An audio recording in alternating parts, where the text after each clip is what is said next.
while he gets this brought up, I'm just going to go back and tell you what my problem of practice was. It goes back to the lack of funding. We don't have textbook resources. We don't have funding to have everybody a workbook. We are now limited to how much paper we can use a semester. So with all that playing in, I wanted something that could help cut down my paper supply use that I had. So I had a student that was doodling in class one day on a boogie board. All the kids around her were interested in what it was. They wanted to touch it. They wanted to play with the boogie board. So I said, you know what? I think I will write a grant for this. So basically, it's like the whiteboards that we're all familiar with. If I'm solving math problems, then they can either write with their fingernail or they can use the stylus that comes with it. And you can probably see this pretty good in the back of the class. So I will have them solve their work, hold up their answer, and if the answers don't match, then I go to that student and say, okay, what did we do? Let me look at your work. Compare your work to another student's to see where the mistake was. So I will pass these around and let you all play with the boogie boards.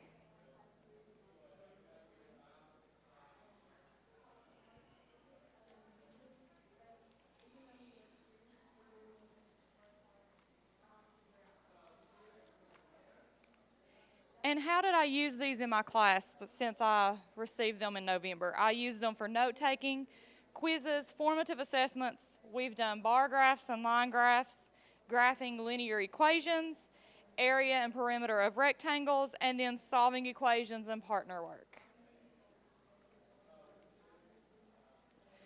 And if you're a middle school teacher, my main concern was my students are going to draw inappropriate pictures on this, and it's going to get the class completely disrupted.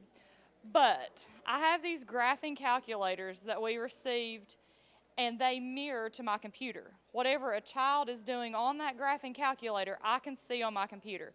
So I told them a little lie. I told them that these boogie boards are equipped with the same frequencies and that they mirror directly to my computer. And if there's an inappropriate image that shows up, it flags it for me. They totally believed it, and I did not have any bad images on these boogie boards, so that was a big plus. Now, how did it benefit my students? I would say that my student engagement, when we had boogie boards in their hands, was 100%.